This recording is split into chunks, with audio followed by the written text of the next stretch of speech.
الحمد للہ نحمده ونستعینه ونستغفره ونؤمن به ونتوکل علیہ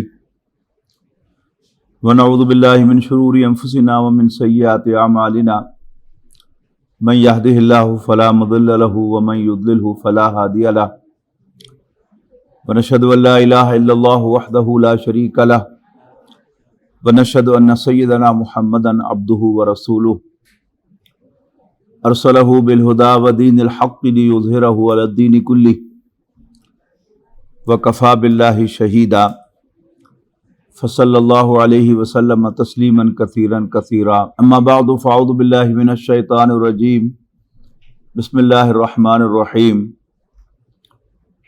واللیل اذا یغشی والنہار اذا تجلی وما خلق الذکر والانثی ان سعیکم لشتی فَأَمَّا مَنْ أَعْطَى وَاتَّقَى وَصَدَّقَ بِالْحُسْنَى فَسَنُيَسِّرُهُ لِلْيُسْرَى وَأَمَّا مَنْ بَخِلَ وَاسْتَغْنَى وَكَذَّبَ بِالْحُسْنَى فَسَنُيَسِّرُهُ لِلْعُسْرَى وَمَا يُغْنِي عَنْهُ مَالُهُ إِذَا تَرَدَّى إِنَّ عَلَيْنَا لَلْهُدَى وَإِنَّ لَنَا لَلْآخِرَةَ وَالْأُولَى فَأَنذَرْتُكُمْ نَارًا تَلَظَّى لَا يَصْلَاهَا إِلَّا الْأَشْقَى الذی کذب وتولی۔ عزیز طلباء و طالبات اور فیکلٹی ممبرز، آج میں نے آپ کے سامنے سورۃ اللیل کی بہت سی آیات تلاوت کی ہیں، اور ان کے حوالے سے میں آج آپ کے سامنے ایک بڑا دلچسپ موضوع ڈسکس کرنے والا ہوں۔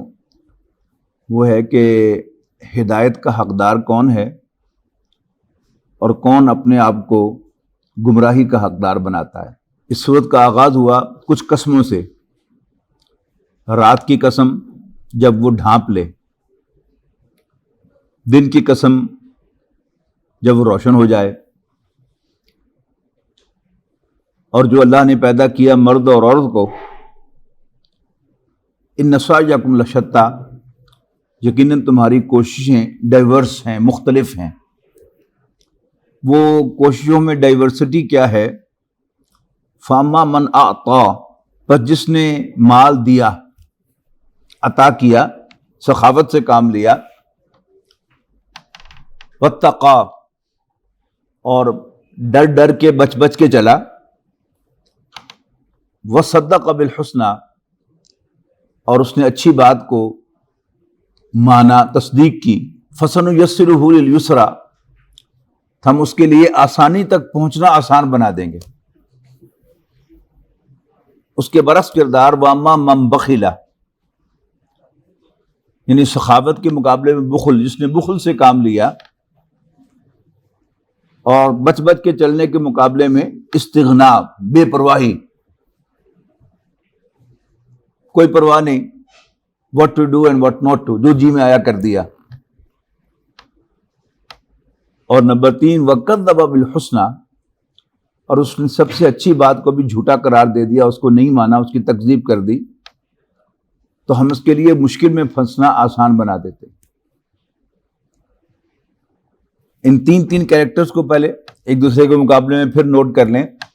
سخاوت کے مقابلے میں بخل، کنجوسی، بچ بچ کے چلنے کے مقابلے میں، ڈر ڈر کے چلنے کے مقابلے میں بے پرواہی،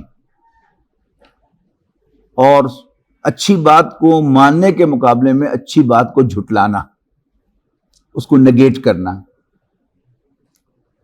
دونوں کے انجام کیا ہیں؟ جو پہلے راستے پر چلتا ہے، اللہ تعالیٰ اس کے لیے آسانی تک پہنچنا آسان بناتے ہیں، اور جو دوسرے راستے پر چلتا ہے، اللہ تعالیٰ اس کے لیے مشکل میں پھنسنا آسان بنا دیتے ہیں۔ اس کو سمجھنے کے لیے اگر کچھ کیریکٹرز ہم اپنے سامنے رکھیں تو پھر یہ موضوع بڑی آسانی سے سمجھ میں آ جاتا ہے۔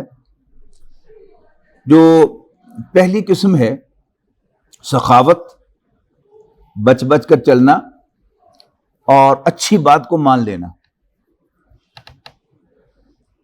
اس کے لیے 2 کیریکٹر اپنے سامنے رکھیں۔ حضرت خدیجہ عورتوں میں سے اور حضرت ابوبکر مردوں میں سے۔ ان کا تعارف کیا ہے کہ حضرت ابوبکر رضی اللہ تعالیٰ عنہ نبی اکرم صلی اللہ علیہ وسلم کے بچپن کے دوست ہیں. And man is known by the company he keeps. جیسے نبی اکرم صلی اللہ علیہ وسلم نے کبھی بدکاری نہیں کی، حضرت ابوبکر رضی اللہ تعالیٰ عنہ نے بھی کبھی یہ کام نہیں کیا. انتہائی سچے انسان، کھرے انسان. حضرت خدیجہ رضی اللہ تعالی عنہا 2 دفعہ کی بیوہ تھیں. اس معاشرے میں ان کو الطاہرہ کا خطاب دیا گیا تھا. جیسے نبی اکرم صلی اللہ علیہ وسلم کو صادق اور امین کے لقب سے پہچانا جاتا تھا، حضرت خدیجہ بنت خویلد رضی اللہ تعالی عنہا الطاہرہ کہلاتی تھی، پاک باز خاتون، چیسٹ وومن. پھر یہ دونوں ہی سخاوت میں بہت آگے تھے. حضرت بلال رضی اللہ تعالی عنہ کا مالک امیہ بن خلف جب ان پر ظلم ڈھا رہا تھا تو حضرت ابوبکر نے اس کو منہ مانگے دام دے کر خرید لیا حضرت بلال کو اور آزاد کر دیا. اسی طرح ان کے بہت سے خیر کے کام آپ کو مل جائیں گے ان کے فضائل میں، لیکن ایک بہت بڑا کام جو میں نے آپ کو بتایا ہے وہ ہے، یعنی یہ تو ابتدائی دور کی بات ہے، اور نبی اکرم صلی اللہ علیہ وسلم کی حیات طیبہ کے آخری 2 سالوں میں غزوہ تبوک ہوا ہے، اور وہ بہت بڑی مہم تھی. تقریباً 30,000 وارئرز کو لے کر نبی اکرم صلی اللہ علیہ وسلم شام کی سرحد پہ گئے ہیں. رومن امپائر پر جا کے دستک دی ہے. طویل سفر تھا، بہت بڑی نفری تھی، اس کے لیے بہت سے لاجسٹکس درکار تھے، کھانا اور باقی جو ضروریات ہیں سفر کی، ان کا آپ تصور کیجئے. تو نبی اکرم صلی اللہ علیہ وسلم نے صحابہ کرام سے بھرپور فنڈ ریزنگ کے لیے کہا. حضرت ابوبکر رضی اللہ تعالی عنہ نے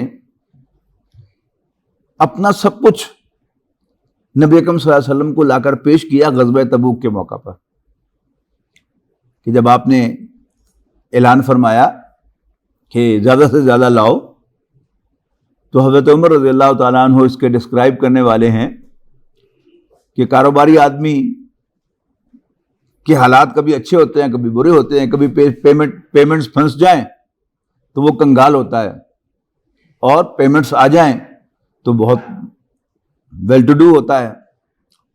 تو حضرت عمر کہتے ہیں میں نے سوچا کہ آج کل میرے حالات بہت اچھے ہیں، تو اس دفعہ میں ابوبکر سے بازی لے جاؤں گا. کہتے میں نبی اکرم صلی اللہ علیہ وسلم کے پاس اپنی ڈونیشن لے کر حاضر ہوا تو اللہ کے رسول صلی اللہ علیہ وسلم نے پوچھا کہ بھائی گھر میں بھی کچھ چھوڑ کے آئے ہو؟ انہوں نے کہا اللہ کے رسول اپنے سارے اثاثوں کا آدھا میں گھر پہ چھوڑ کے آیا ہوں اور آدھا یہاں لے کر حاضر ہو گیا ہوں. اتنے میں حضرت ابوبکر بھی آ گئے. تو آپ نے ان سے بھی پوچھا کہ ابوبکر گھر میں بھی کچھ چھوڑ کے آئے ہو؟ تو انہوں نے کہا کہ اللہ کے رسول گھر میں صرف اللہ اور اس کے رسول کا نام چھوڑ کے آیا ہوں، باقی میں سب کچھ لے کر آپ کی خدمت میں حاضر ہو گیا ہوں. تو علامہ اقبال کی بڑی خوبصورت نظم ہے کہ اس موقع پر حضرت عمر نے کہا کہ مجھے معلوم ہو گیا کہ میں جو مرضی کر لوں، میں ابوبکر سے بازی نہیں لے جا سکتا. یہ تو صرف ایک اسپیکٹ ہے نا ان کا مال خرچ کرنے کا. ویسے بھی یہ چومکھی جنگ جو انہوں نے لڑی، 4 محاذ تھے نبی اکرم صلی اللہ علیہ وسلم کے وصال کے بعد، ان 4 محاذوں پر حضرت ابوبکر رضی اللہ تعالیٰ عنہ نے جنگ کی ہے. لیکن اس وقت میں آ رہا ہوں دوسری چیز کی طرف، تقویٰ. اس کا میں نے ذکر ابتدائی طور پہ کر دیا. اس کے بعد آتا ہوں تیسری چیز پر کہ حضرت خدیجہ رضی اللہ تعالی عنہا نبی اکرم صلی اللہ علیہ وسلم کی اہلیہ محترمہ تھیں، اور اللہ تعالیٰ نے ہم سب کی کچھ کمزوریاں رکھی ہیں. مردوں کی اور کمزوریاں ہیں، عورتوں کی اور کمزوریاں ہیں. عورتوں کی کمزوریوں میں سے ایک کمزوری یہ ہے کہ جسے پنجابی میں کہتے ہیں گھر دا پیر ہولا ہوندا. بہت سے ہمارے صوفیاء کرام جو ہیں وہ اپنی بیویوں کو پیرنی کہتے رہے ہیں کہ یہ میرا تزکیہ کرتی ہے، باقی سب لوگ باہر میرے ہاتھ چوم رہے ہوتے ہیں اور میرے جوتے پکڑ رہے ہوتے ہیں، سیدھے کر رہے ہوتے ہیں، میری خدمت کر رہے ہوتے ہیں، اور یہ مجھے سناتی ہے، یہ میرا تزکیہ کرتی ہے۔ وہ ایک بہت بڑے بزرگ کے بارے میں آتا ہے، صاحب کرامت، وہ صوفی تھے، تو ان کی بیوی ان کی ولایت کی بھی قائل نہیں تھی، یہاں تک کہ ان کے مرید آتے تھے تو ان کو بھی خوب سناتی تھی۔ ایک دفعہ وہ کہیں باہر سے آ رہے تھے تو ان کا ایک مرید جو ہے وہ سامنے سے منہ بسرے ہوئے بیچارہ آ رہا تھا، راستے میں ملاقات ہوئی، سمجھ گئے کہ شاید یہ میری بیوی کی خلوتیں سن کے آیا ہے۔ اس نے دروازہ نوک کیا، انہوں نے کہا کون ہے؟ اس نے کہا حضرت تشریف رکھتے ہیں۔ انہوں نے کہا یہ تو تم نے ایک حضرت کہہ کر اس کا دماغ خراب کیا ہوا ہے۔ تو اس نے سوچا کہ کیوں نہ میں اپنی بیوی کو کوئی اپنی کرامت دکھاؤں، شاید وہ اس سے قائل ہو جائے۔ تو وہ اپنی سہیلیوں کے ساتھ بیٹھی گپ شپ لگا رہی تھی تو اڑتے ہوئے اوپر سے گزرے، تو سب سہیلیوں نے بڑے غور سے دیکھا اور بڑا اپریشیٹ کیا کہ بڑا کوئی اللہ والا ہے کہ جو ہوا میں اڑتا ہوا جا رہا ہے۔ تو شام کو جب گھر آئے تو بیوی نے کہا کہ تم بھی بنے پھرتے ہو اللہ والے، آج گزرے تھے ایک اللہ والے، بڑا نورانی چہرہ تھا اور ہوا میں اڑتے ہوئے جا رہے تھے، تو دل ہی دل میں بڑے خوش ہوئے کہ شاید میرا تیر نشانے پہ لگ گیا۔ تو کہنے لگے کہ پر یہ لوگ تو پچھانا نہیں، وہ میں ہی تو تھا۔ اچھا اس لیے کچھ ٹیڑے سے اڑ رہے تھے۔ تو یہ ایک عورت کی ایک نیچر ہے کہ اس لیے کہ انسان کا جتنا کلوز تعلق ہوتا ہے اتنا ہی انسان کمزوریوں سے بھی واقف ہوتا ہے۔ اگر عورت جو ہے وہ فائنینشلی بیٹر آف ہو تو پھر اس کے نخرے ظاہر زیادہ ہوتے ہیں اور وہ شوہر کو گھاس نہیں ڈالتی۔ حضرت خدیجہ رضی اللہ تعالیٰ عنہ کا معاملہ یہ ہے کہ وہ تو میں نے شاید آپ کو سنایا تھا، پھر دوہرا دیتا ہوں کہ جب نبی اکرم صلی اللہ علیہ وسلم کی عمر 25 برس تھی اور حضرت خدیجہ کی عمر 40 برس تھی، جب نبی اکرم صلی اللہ علیہ وسلم کی ریپیوٹ پورے مکے میں ہوئی کہ یہ ہاشمیوں کا لڑکا صلی اللہ علیہ وسلم عجیب سیلز مین ہے، اپنے مال کا نقص پہلے بتا دیتا ہے اور مال بیچنے کے لیے بھی کبھی جھوٹ نہیں بولتا، دوسروں کو مال لے کے آپ جاتے تھے اور اس میں سے آپ کو کمیشن ملتا تھا۔ تو خدیجہ بنت خویلد نے انہیں بلایا اور کہا کہ آپ میرا مال لے کے جائیں، میں آپ کو باقیوں سے دگنا کمیشن دوں گی۔ نبی اکرم صلی اللہ علیہ وسلم نے اپنے چچا کے مشورے کے بعد اس آفر کو قبول کیا اور آپ حضرت خدیجہ کا مال لے کر گئے۔ ساتھ انہوں نے اپنے ایک بھتیجے اور اپنے غلام کو بھیجا، میسرہ نام تھا اس کا، کہ تم ذرا ساتھ جاؤ، جو کہے کرنا ہے، اس کے معاملے میں دخل نہیں دینا، لیکن اس کو آبزرو کرنا ہے ڈیپلی۔ اس سفر میں اللہ تعالیٰ نے خاص بندوبست کیا کہ بہت زیادہ نفع ہوا اور آپ نے آ کر پائی پائی کا حساب دیا۔ ملازم اگر ہیرا پھیری کرے تو امپلائر کو پتہ چل جایا کرتا ہے کہ اس نے کچھ ہیرا پھیری کی ہے یا یہ کرتا ہے، لیکن وہ ٹالریٹ کرتا ہے فار ہز اون ریزن کہ چلو میرا کام بھی تو چل ہی رہا ہے نا اس سے۔ تو فوراً ان کو اندازہ ہوا کہ واقعی جو کچھ سنا تھا اس شخص کے بارے میں کہ یہ صادق اور امین ہے، یہ واقعی صادق و امین ہے۔ تو انہوں نے اپنے غلام میسرہ کو بلایا کہ ہاں بھائی تم کیا رپورٹ دیتے ہو مجھے اس شخص کے بارے میں؟ اس نے کہا میڈم جو کچھ اس کے بارے میں سنا تھا وہ تو کچھ بھی نہیں تھا، ڈسیژن میں، اخلاق میں، کردار میں اس کا کوئی میچ نہیں۔ اور ڈسیژن جو ہے یہ بزنس، آپ لوگ تو بزنس سے زیادہ ریلیٹڈ ہیں میرے مقابلے میں، کہ بزنس اصل میں چند ڈسیژنز کا نام ہے، کس چیز کا کاروبار کرنا ہے، پھر مال کب اور کہاں سے خریدنا ہے اور کب اور کہاں بیچنا ہے۔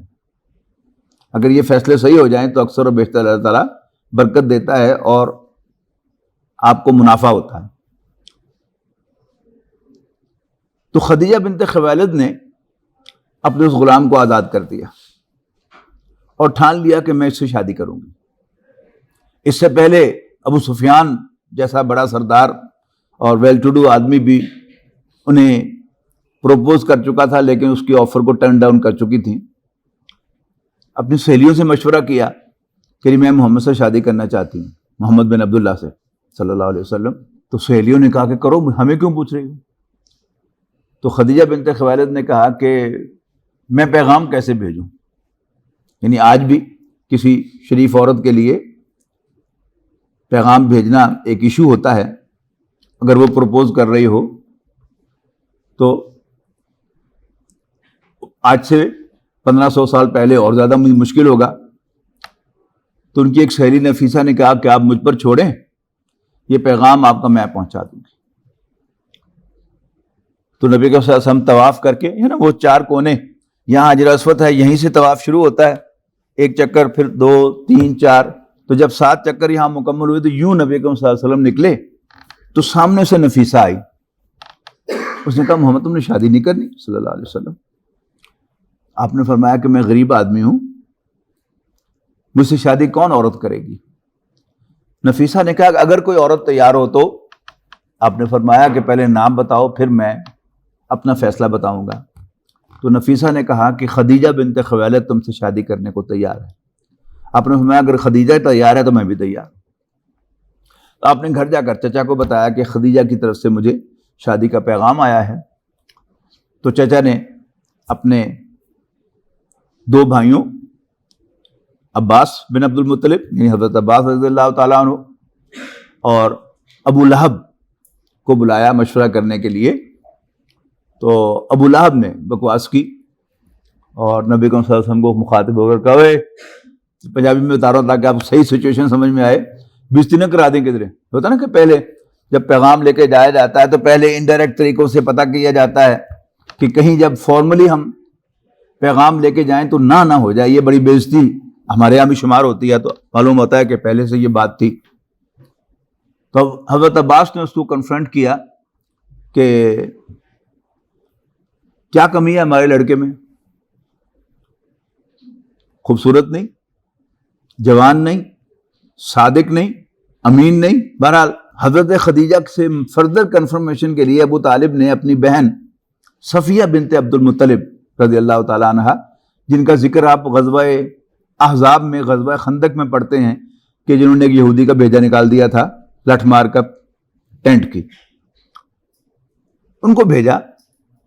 تو حضرت خدیجہ رضی اللہ تعالیٰ عنہ کے گھر جب وہ گئیں تو دروازہ نوک کیا، اندر سے لونڈی آئی، کنیز آئی۔ انہوں نے کہا جی، انہوں نے کہا تمہاری مالکن ہے؟ انہوں نے کہا جی ہیں۔ بتاؤ، صفیہ بنت عبد المطلب آئی ہے۔ جو ہی اس کنیز نے جا کر بتایا کہ صفیہ بنت عبد المطلب آئی ہیں تو حضرت خدیجہ خود دوڑتی ہوئی آئیں اور دروازے سے انہیں لے کر اندر گئیں اعزاز کے ساتھ، اور بیٹھتے ہی ہوتا نا ایسا جو شخص ہوتا ہے نا جو پیغام پتہ کرنے کے جاتا ہے، پہلے ادھر ادھر کی باتیں کرتا ہے پھر جا کے آتا ہے، تو اس سے پہلے کہ حضرت صفیہ کچھ پوچھتی تو خدیجہ بنت خویلد نے کہا کہ آپ جو بات پوچھنے کے لیے آئی ہیں وہ درست ہے، میں نے واقعی محمد کو پروپوز کیا ہے صلی اللہ علیہ وسلم۔ شادی ہو گئی۔ I am cutting short. ایک تو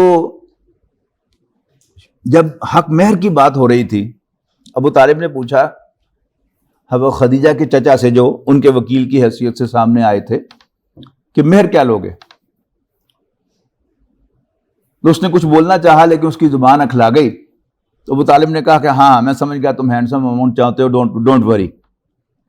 حضرت خدیجہ پیچھے سے بولی کہ یہ مہر میں ادا کروں گی۔ میں آپ کو بتا رہا ہوں کہ انفاق، ان کا خرچ کرنا، جو کھلا دل کتنا تھا ان کا اس سلسلے میں۔ تو اس وقت بھی ابو لہب نے بکواس کی کہ لو جی نویں گل سن، اب عورتیں مہر دیتی ہیں، حالانکہ مہر تو دینا مرد کے ذمہ ہوتا ہے۔ تو حضرت عباس نے پھر اس کا جواب دیا کہ اگر لڑکا کام کا ہو تو عورت ہر قیمت پر اسے حاصل کرتی ہے، اور اگر تیرے جیسا نکھٹو ہو تو اس سے پائی پائی وصول بھی کرتی ہے۔ بہرحال پھر اگلے نشست میں نکاح ہوا اور نبی اکرم صلی اللہ علیہ وسلم اپنے چچا کے ساتھ ہی اٹھ کر جانے لگے بڑی سادگی کے ساتھ. تو حضرت خدیجہ نے حضور صلی اللہ علیہ وسلم سے خطاب کرتے ہوئے کہا, اپنے گھر کی طرف اشارہ کر کے, الا بیتک, اپنے گھر تشریف لائیے. فبیتی بیتک, میرا گھر ہی آپ کا گھر ہے. وانی جاریتک, اور میں آپ کی کنیز ہوں, آپ کی لونڈی ہوں. تو انہوں نے گویا اپنا سب کچھ کھول دیا نبی اکرم صلی اللہ علیہ وسلم پر, آپ استعمال کرنے لگے. لیکن شاید وہ بھول گئیں کہ میرا شوہر دیانتدار آدمی ہے, یہ میری اجازت سے میرا مال برتے گا لیکن اس کو اپنا نہیں سمجھے گا. ان پر یہ بات کب کھلی کہ ایک دن محمد بن عبداللہ صلی اللہ علیہ وسلم کچھ پریشان سے گھر تشریف لائے. تو اہلیہ محترمہ نے پوچھا کہ کیا بات ہے, آپ کچھ پریشان دکھائی دے رہے ہیں. تو آپ نے فرمایا کہ ہاں, میں گھوم رہا تھا باہر, میں نے ایک قافلہ دیکھا, بڑا قسمہ پرسی کا عالم تھا, بچے بھوک سے بلک رہے تھے. میں سوچ رہا تھا کہ میرے پاس بھی اگر کچھ سرمایہ ہوتا تو میں ان کی مدد کرتا. حضرت خدیجہ کو فوراً سٹرائک ہوا, میرا شوہر چونکہ دیانتدار آدمی ہے لہذا وہ میرے مال کو اپنا نہیں سمجھتا. تو انہوں نے مکے کے سرداروں کو بلایا اور ان سے کہا کہ تم سب گواہ رہو کہ میں نے اپنا سارا مال اپنے شوہر محمد بن عبداللہ کو ہبہ کر دیا. یعنی وہ جو سخاوت ان کے اندر تھی وہ بھری ہوئی تھی. عورت اگر جہیز کے 4 برتن زیادہ لے کے آ جائے یا جہیز زیادہ لے کے آ جائے تو وہ زیادہ ٹف ہو جاتی ہے. لیکن یہاں کیا ہوا کہ نبی اکرم صلی اللہ علیہ وسلم کو سارا مال دے کر انہوں نے غنی کر دیا, لیکن اس کے باوجود ان کی ہیوملٹی, جو انہوں نے کہا تھا نا کہ میں آپ کی لونڈی ہوں, لونڈی بن کر دکھایا تھا. اور شی از دا فرسٹ پرسن, یوں ہی ورقہ بن نوفل جو ان کے چچا زاد بھائی تھے, ان کو جا کر نبی اکرم صلی اللہ علیہ وسلم نے اپنا واقعہ سنایا. آپ جب غار حرا سے واپس آئے ہیں تو آپ بہت پریشان تھے, کانپ رہے تھے, زملونی زملونی, مجھے کمبل اڑا دو, مجھے کمبل اڑا دو, مجھے سردی لگ رہی ہے.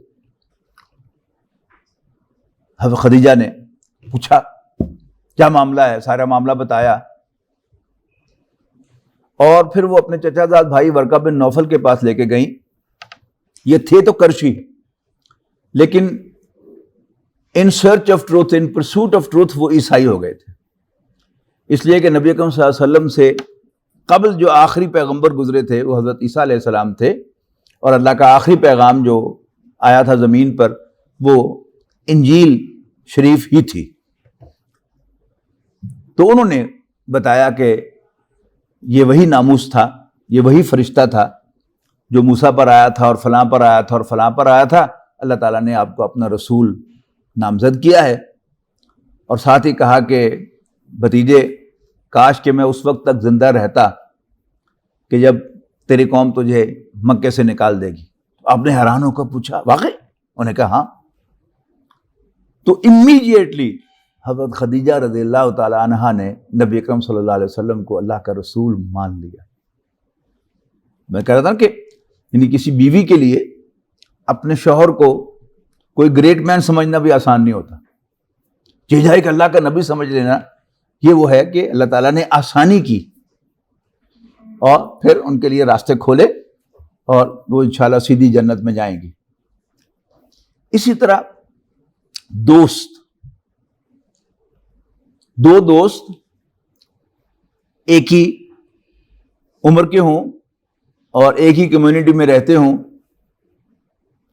ایک ہی سال میں آگے پیچھے ان کی پیدائش ہوئی ہو, انہیں کٹھے پرائمری پاس کی ہو, کٹھے انہیں ہائی سکول میں پڑھا ہو, کٹھے ایف ایس سی کی ہو, کٹھے بی ایس سی کی ہو, کٹھے ایم ایس سی کی ہو, اور وہ دونوں کسی ادارے میں گریڈ 17 کے ملازم لگ جائیں, پھر گریڈ 19 بھی اکٹھا مل جائے اور گریڈ 18 بھی اکٹھا مل جائے, 19 بھی اکٹھا مل جائے. اس کے بعد اس ادارے میں ڈائریکٹر کی پوسٹ ہے. ظاہر ہے یہی 2 سینئر موسٹ ہیں, ان 2 میں سے کسی ایک نے ڈائریکٹر بننا ہوتا ہے, اور جب وہ ڈائریکٹر بن جاتا ہے اس کو ٹف ٹائم کون دیتا ہے؟ وہی اس کا دوست. یعنی اس کا بھی مان ہی نہیں سکتا کہ یہ میرا باس ہو سکتا ہے؟ نو. لیکن اس میں حضرت ابوبکر رضی اللہ تعالیٰ عنہ کو کمال یہ ہے کہ مردوں میں وہ سب سے پہلے ہیں کہ جنہوں نے نبی اکرم صلی اللہ علیہ وسلم کو اللہ کا رسول مانا ہے. ان میں خود ان کا اپنا بیان، اپنی ڈسکرپشن کیا ہے کہ جب اللہ کے رسول صلی اللہ علیہ وسلم نے مجھے یہ بتایا کہ اللہ تعالیٰ نے مجھے اپنا رسول بنایا ہے تو میں نے آپ کے چہرے کی طرف دیکھا، میرے دل نے گواہی دی کہ یہ چہرہ جھوٹا نہیں ہے، اور میں نے فوراً تسلیم کر لیا.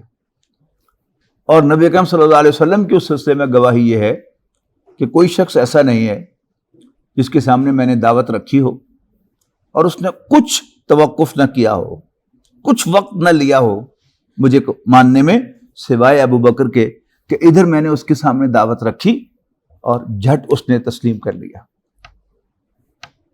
تو سب سے پہلی چیز سخاوت. کنجوس آدمی کسی کام کا نہیں ہے. کسی کو مصیبت میں دیکھ کر دل بھر آنا، کسی کو پریشان دیکھ کر اس کی پیتھی کو محسوس کرنا، سمپیتھی جسے کہتے ہیں، ہم دردی،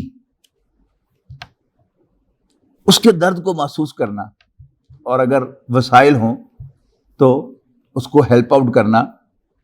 یہ کیا ہے؟ یہ ایک بنیادی انسانی وصف ہے. جو یہ وصف رکھتا ہے وہ یوں سمجھیے کہ وہ 1/3 سفر طے کر لیتا ہے ہدایت کا. اس کے بعد اگر وہ راس باز بھی ہو، سچا اور دیانتدار بھی ہو، با اخلاق بھی ہو، کسی پر زیادتی نہ کرتا ہو، کسی کا مال نہ کھاتا ہو، بے حیائی کے کاموں میں ملوث نہ ہوتا ہو، تو پھر وہ 2/3 سفر طے کر لیتا ہے. ہمارے سامنے جو مخالف کیریکٹر ہے وہ ابو لہب کا کیریکٹر ہے. ابو لہب کنجوس آدمی تھا. یعنی غزوہ بدر میں تمام بڑے بڑے سردار قریش کے خود آئے تھے اور واصل جہنم ہوئے تھے. ابو لہب خود نہیں آیا تھا، اپنی جان کا بھی کنجوس تھا، اور اس نے کرائے کے 2 فوجی بھیجے تھے کہ یہ میری طرف سے لڑیں گے، خود نہیں آیا تھا. اور نہ صرف یہ کہ وہ کنجوس تھا، مکے میں چور بھی مشہور تھا. وہ مشہوری یہ تھی کہ بنو ہاشم یعنی نبی کریم صلی اللہ علیہ وسلم کا خاندان کعبے کا متولی تھا، اور کعبے میں جتنے بھی نذرانے آتے تھے، چڑھاوے آتے تھے، ظاہر ہے ان کی دیکھ بھال بھی وہی کرتے تھے. ایک سونے کا ہرن آیا تھا نظر کے طور پر، کعبے کی نظر کے طور پر، اور یہ مشہور تھا کہ اس نے وہ ہرن کعبے میں سے چرایا ہے. یہ ہوتا ہے، یعنی آپ تو ابھی بچے ہیں لیکن جو فیکلٹی ممبرز ہیں انہیں شاید یاد ہوگا کہ فیصل آباد سے تعلق رکھنے والے ایک وزیر ہوا کرتے تھے، وہ انجن چور مشہور تھے. یعنی کوئی ریلوے کا انجن تھا، وہ کسی فیکٹری کے اندر گیا اور پھر واپس نہیں آیا، وہیں پر وہ فاؤنڈری کے اندر گیا تھا اور وہیں پر وہ پگھلا لیا گیا. لیکن وہ مشہور تھے کہ وہ انجن چور ہیں. اسی طرح ابو لہب جو تھا یہ ہرن چور مشہور تھا. اچھا، اب آئیے تیسرے سٹیپ کی طرف کہ خاندانی نظام جو ہے، قبائلی نظام، خاندانی نظام، سیرت النبی کو سمجھنے کے لیے اس کو سمجھنا بہت ضروری ہے. ہم میں سے جو لوگ شہروں میں پیدا ہوئے، دے ہیو نو آئیڈیا کہ یہ نظام ہوتا کیا ہے. لیکن آپ میں سے جن کا تعلق دیہاتوں کے ساتھ ہے وہ اس کو کسی درجے میں سمجھتے ہیں کہ آپ اپنے کسی دوست کے ساتھ اس کے گاؤں جائیں اور کوئی XYZ گزر رہا ہو تو اسے پوچھے کہ یہ کون ہے، تو آپ کو اس کا نام نہیں بتائے گا، پہلے اس کے بتائے گا کہ ذات کیا ہے اس کی، یہ رائیوں کا ہے، گجروں کا ہے، راجپوتوں کا ہے، یا جاٹوں کا ہے، یا پٹھانوں کا ہے. یہ پہلا لفظ ہے اس کا تعارف. تو دیہات میں اصل تعارف جو ہے وہ خاندان کے ساتھ ہے. اور آپ کسی یہ مدینہ ٹاؤن کا تھانہ بالکل قریب ہے یہاں سے، مدینہ ٹاؤن میں آپ جائیں نا تو ادھر سے آپ جائیں تو بالکل قریب ہے، وہ ٹریٹ بیکر کے پیچھے. تو آپ جائیں گے تو وہاں صرف عملے کے لوگ ہی آپ کو نظر آئیں گے، شاذ ہی کوئی آدمی دوسرا نظر آئے گا. جبکہ آپ کسی دیہات کے تھانے میں جائیں تو 50-100 بندہ بالکل نارمل ہے کہ وہاں کچھ اضافی بھی ہو، کسی ملزم کے پیچھے جس کو پکڑا گیا ہے وہ تھانے آئے گا. وہ کون لوگ ہیں؟ اگر راجپوتوں کا کوئی بچہ پکڑا گیا ہے تو راجپوت اس کے پیچھے ہیں، پٹھانوں کا پکڑا گیا تو پٹھان اس کے پیچھے ہوں گے، رائیوں کا پکڑا جائے گا رائی اس کے پیچھے ہوں گے. یہ خاندانی نظام ہے. سپریم کورٹ تک جائیں گے اس کے پیچھے، تھانے میں، کچہری میں، ہائی کورٹ میں، سپریم کورٹ تک جائیں گے. اپنے کو اون کرنا، اس کا کانسیپٹ کیا ہے کہ اس کی میں بڑی ٹپیکل مثال آپ کو دیتا ہوں کہ ایک بہت برا ایکٹ جس کو سب برا سمجھتے ہیں وہ کیا ہے، کسی کی بہو بیٹی اغوا کر کے لے جانا. کوئی نوجوان گاؤں کا یہ حرکت کرے گا تو اس کے خاندان والے اندر اس کو جوتے بھی لگا لیں بے شک، لیکن خاندان کے باہر سارے اس کے ساتھ کھڑے ہوئے، خبردار ساڑھے مڑے نو ہاتھ لایا تھا. اس میں ابو لہب کا تعارف کیا ہے کہ ابو لہب نبی اکرم صلی اللہ علیہ وسلم کا سگا تایا تھا، لیکن اس کے باوجود ابو طالب نے کردار ادا کیا نا، انہوں نے کہا خبردار ساڑھے مڑے نو ہاتھ لایا تھا. یعنی 13 سال تک، بلکہ 10 سال تک قریش کوشش کرتے رہے کہ محمد نے ہمارے دین کے خلاف بغاوت کی ہے، معاذ اللہ یہ ہمارا مجرم ہے، صلی اللہ علیہ وسلم اس کو ہمارے حوالے کرو. ابو طالب نے کہا کہ چڑھ دو گلا، نو وے، اٹس ناٹ پاسبل. لیکن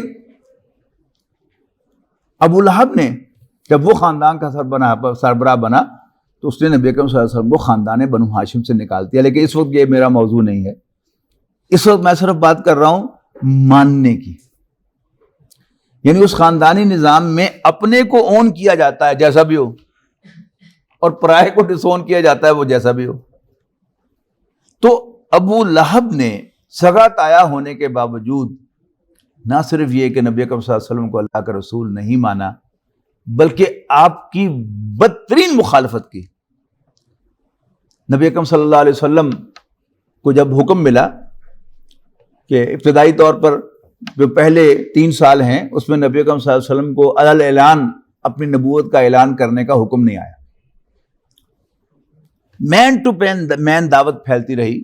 حضرت ابوبکر رضی اللہ تعالیٰ عنہ کی دعوت پر 6 ٹاپ کے صحابہ جو ہیں وہ ایمان لائے ہیں 10 مبشرہ میں سے.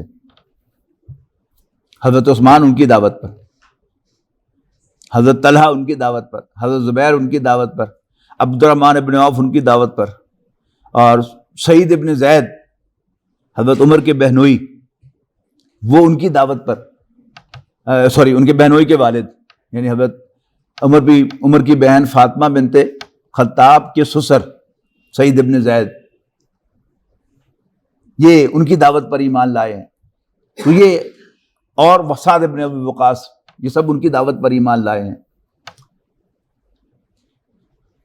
ایک سٹیج پر جا کر نبی اکرم صلی اللہ علیہ وسلم کو حکم دیا گیا کہ انذر عشیرتک الاقربین، آپ اپنے قریبی رشتہ داروں کو خبردار کریں.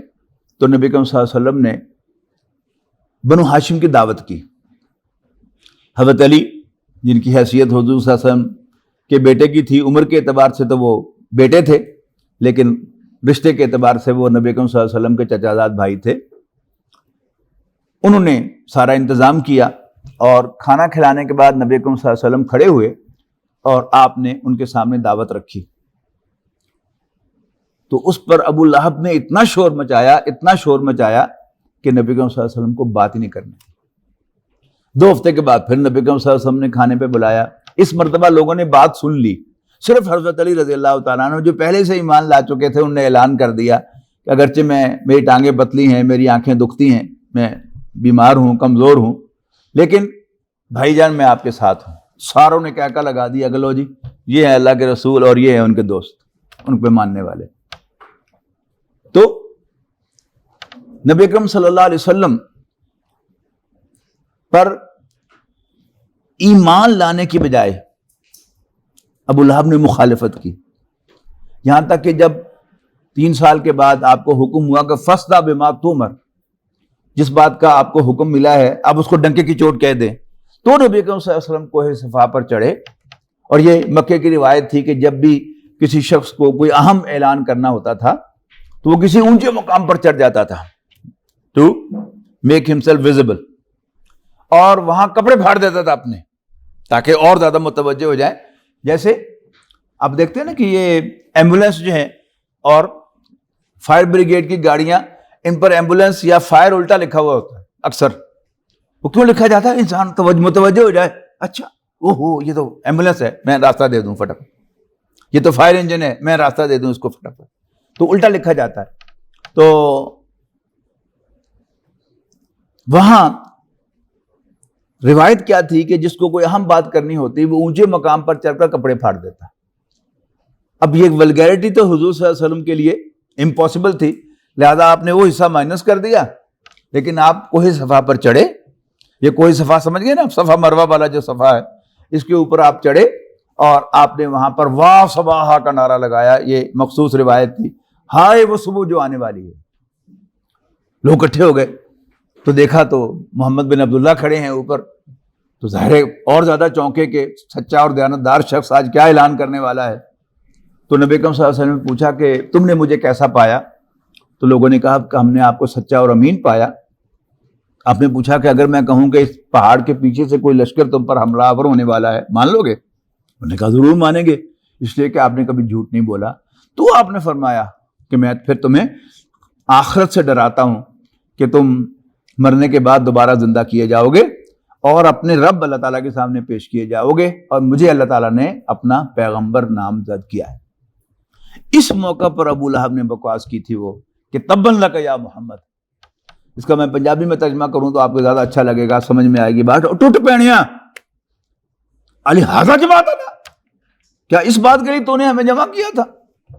تو نبی اکرم صلی اللہ علیہ وسلم کے تو کسی گالی کا جواب گالی سے دینا آپ کے شان شان نہیں تھا, اوپر سے وہ تایا بھی تھا, لہذا آپ نے تو خاموشی اختیار کی. لیکن پھر اللہ تعالیٰ کی خود بولا ہے نبی اکرم صلی اللہ علیہ وسلم کے حق میں کہ تبت یدا ابی لہب و تب, ٹوٹ پڑے دونوں ہاتھ ابو لہب کے تو ٹوٹ پوے آپ بھی. ما اغنا ما عنہ مالہ وما کسب, اس کا مال اس کے کسی کام نہ آیا, کسی کام نہیں آئے گا کہ جب وہ گڑھے میں گرے گا. تو یہ سگا تایا ہونے کے باوجود اس خاندانی نظام میں یہ اپوز کرنے والا ہے. تو کیا مطلب ہوا؟ کنجوس بھی تھا, چور بھی تھا, اور اوپر سے سچی بات کا, سب سے اچھی بات کا جھٹلانے والا بھی تھا. اب دو کیریکٹر اور پر اگر آپ جان لیں تو انشاءاللہ یہ پورا قانون ہدایت آپ کی سمجھ میں آ جائے گا کہ ہدایت کسے ملتی ہے اور کون ہدایت سے محروم کیا جاتا ہے. ایک کردار ہے ابو جہل کا, اس کا نام تھا عمرو بن حشام. اچھی ریپیوٹ کا مالک سردار تھا. جب اس سے کسی شخص نے ان پرائیویٹ پوچھا کہ کیا محمد جھوٹ کہہ رہا ہے صلی اللہ علیہ وسلم, انہوں نے کہا نہیں. تو اس نے کہا کہ پھر ہم مخالفت کیوں کر رہے ہیں؟ اس نے کہا بھی دیکھو, ہماری ہمیشہ سے بنو ہاشم کے مابین ہمارے اور ہم بنو ہاشم کے درمیان ایک مسابقت رہی ہے. ہم نے کندھے سے کندھا جوڑ کر چلے ہیں. انہوں نے حاجیوں کو پانی پلائے تو ہم نے ان سے بڑھ کے پلائے, انہوں نے خیمے لگائے تو ہم نے ان سے بڑھ کے لگائے. آج اگر ہم محمد کو اللہ کے رسول مان لیں تو اس کا مطلب کیا ہوگا کہ ہم ہمیشہ کے لیے بنو ہاشم کے غلام ہو جائیں گے. یہ نہیں ہو سکتا. اس کو بھی آج کے محاورے میں لے کے آئیں کہ اسی جٹ ہیں اور راجپوت ہیں. ہم نے ہمیشہ جو ہے ان کے ساتھ کندھا جوڑ کے کھڑے ہوئے. ہم اگر ہم ان کو یہ مان لیں تو اس کا مطلب ہے کہ ہم راجپوتوں کے غلام ہو جائیں گے. یہ نہیں ہو سکتا. یا وائس ورسا, ہم رائی ہیں وہ جاٹ ہیں, یا ہم راجپوت ہیں اور وہ گجر ہیں. یہ نہیں ہو سکتا. اب اس کا کریکٹر اچھی ریپیوٹ کا مالک, مال خرچ کرنے والا بھی, اور اس کے جو کریکٹر ہے اس میں آپ کو کوئی جھول نظر نہیں آئے گا جو ابو لہب میں نظر آ رہا ہے. لیکن چونکہ وہ تیسرے سٹیپ پر آ کر اس نے حق کو پہچان لینے کے باوجود صرف تعصب کی بنیاد پر نبی اکرم صلی اللہ علیہ وسلم کو ماننے سے انکار کر دیا, لہذا فَسَنُيَسِّرُهُ لِلْعُسْرَىٰ, تو ہم ایسے شخص کے لیے مشکل میں پھنسنا آسان بنا دیں گے اور اس کو جہنم کے موٹر وے پہ چڑھا دیں گے کہ جاؤ بھاگ کے فٹافٹ پہنچ جاؤ جہنم کے اندر جا کر داخل ہو جاؤ. چوتھا کریکٹر جو آپ اس معاملے میں سمجھیں وہ حضرت عمر بن خطاب رضی اللہ تعالیٰ عنہ کا کریکٹر ہے. یہ بھی ایک بڑا زبردست کریکٹر ہے. حضرت عمر رضی اللہ تعالیٰ عنہ مکے کے شرفاء میں سے نہیں تھے.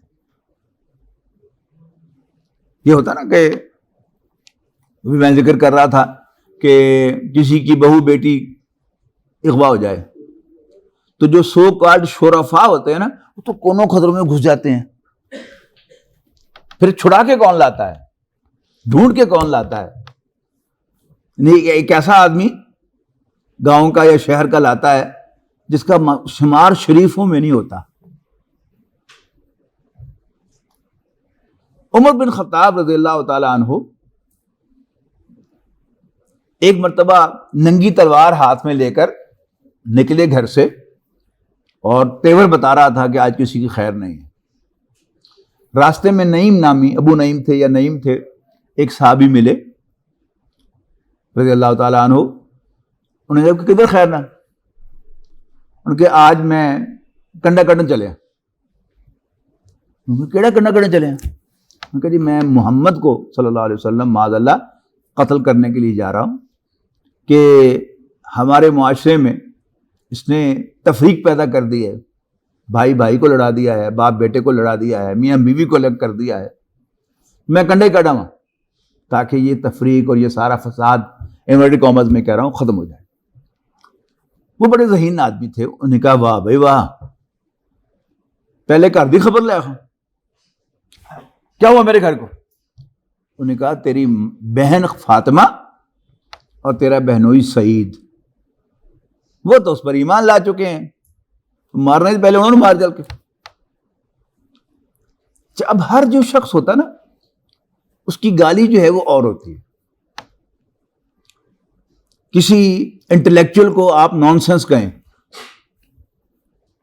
وہ تو لطیفہ آپ نے سنا ہوگا نا شاید, کہ انگریزی کی جو تقریباً تمام گالیاں ہیں ان سب کا مطلب یہ ہوتا ہے پاگل نہ ہوتا. ہمارے ہاں یہ پیار کا جملہ ہے. تو کوئی لاہور کا بندہ برطانیہ میں گیا ہوا تھا تو اسی گورے کے ساتھ اس کی ہو گئی لڑائی, تو اس نے اس کو ساری انگریزی کی ایڈیٹ, بریڈی فول, نان سینس سب کہہ دی. اور اس کے بعد کہتا ہے مور اوور, اس کے بعد پھر ماں بہن کی گالیاں اس کو دی. تو جہاں ساتھ اس کا دوست تھا وہ کہتا ہے مت ماری جی تیری, ماں بہن کی گالیاں کاٹے ان کی سمجھ آئی. ماں جی وہ سمجھ آئی کہ نہیں آئی, شانت مزہ آ گیا نا. تو ہر شخص کی گالی جو ہے وہ اپنی ہوتی ہے. یعنی آپ کے پروفیشن میں آپ انشاءاللہ جب کوالیفائی کر جائیں گے, چارٹرڈ اکاؤنٹنٹ بن جائیں گے, اور پھر کوئی یہ کہے کہ لو جی انہوں کیا پتا اکاؤنٹ دا, آپ کے تن بدن میں آگ اس وقت لگے گی جب آپ کو کوئی یہ کہے گا کہ انہوں اکاؤنٹ دا کی پتا. ایک انٹلیکچوئل کو کوئی نان سینس کہے گا تو اس کو تن بدن میں آگ لگے گی, اور کوئی پہلوان ٹائپ آدمی ہے اس کو کوئی بزدل کہے گا پھر اس کے تن بدن میں آگ لگے گی. تو اب حضرت عمر رضی اللہ تعالیٰ عنہ بڑی شان سے جا رہے تھے معاذ اللہ نبی کریم صلی اللہ علیہ وسلم کو قتل کرنے کے لیے. آگے سے ابو نعیم نے کہہ دیا کہ پہلے گھر دی خبر لائے. اب جو ان کے تن بدن میں آگ لگی ہوگی اس کا آپ تصور کیجئے کہ سیدھے گئے سعید ابن زید کے گھر, اور اوپر سے کیا ہے کہ باہر آواز آ رہی تھی, سورۃ طٰہٰ کی آیات تازہ تازہ نازل ہوئی تھی, اور حضرت خباب بن الارت وہ آیات ان کو یاد کروا رہے تھے. آواز باہر آ رہی تھی, باہر سے بتا رہا تاڑی ایسی تیسی. ان کو پتا چل گیا, کو بھائی کو چل گیا پتا. تو انہوں نے حضرت خباب کو تو کسی کونے میں چھپایا, کسی چارپائی کے نیچے چھپایا, کہاں چھپایا, دروازہ کھولا تو حضرت عمر نے نہ آؤ دیکھا نہ تاؤ, اور سعید ابن زید کو مارنا شروع کر دیا. تمہیں جرت کیسے ہوئی, تاڑی ایسی تیسی. بیچ میں حضرت فاطمہ آ گئی, ان کی بہن, اور ایک آدھ تھپڑ انہوں نے ان کو بھی لگا دیا. اب یہ بڑا عجیب معاشرہ تھا مکے کا. ایک طرف وہاں عورت کی کوئی حیثیت نہیں تھی, لیکن دوسری طرف عورت سے لڑنا یہ مردوں کا کام نہیں سمجھا جاتا تھا, گھٹیا کام سمجھا جاتا. اللہ جی عورت نے لڑے. اب جب تھپڑ مار دیا بہن کو, اور اوپر سے بہن نے اس نیلے پہ دہلا مار دیا, انہوں نے کہا عمر جو کرنا کر لو, ہم اب اس دین کو چھوڑنے والے نہیں ہیں. اس نے تو گویا اس غبارے میں ساری ہوا نکال دی, اور ایک دم عمر صاحب زمین پہ آ گئے, اور حیران ہو کر پوچھا کہ وہ کیا چیز ہے جو محمد نے تمہارے اندر بھر دی ہے کہ آج ایک عورت میرے سامنے بول پڑی ہے عمر کے سامنے تو مکے کا کوئی جوان مرد نہیں بولتا تھا، اتنا ٹیرر تھا ان کا۔ زمین پہ آ گئے، پوچھا اچھا دکھاؤ کیا پڑھ رہے تھے؟ تو بہن نے کہا کہ آپ ناپاک ہیں، ہم آپ کے ہاتھ میں قرآن نہیں دے سکتے، آپ پہلے غسل کریں۔ فٹافٹ غسل کر لیا تو بہن بھی سمجھ گئی، بہنوئی بھی سمجھ گئے کہ کام بن گیا ہے۔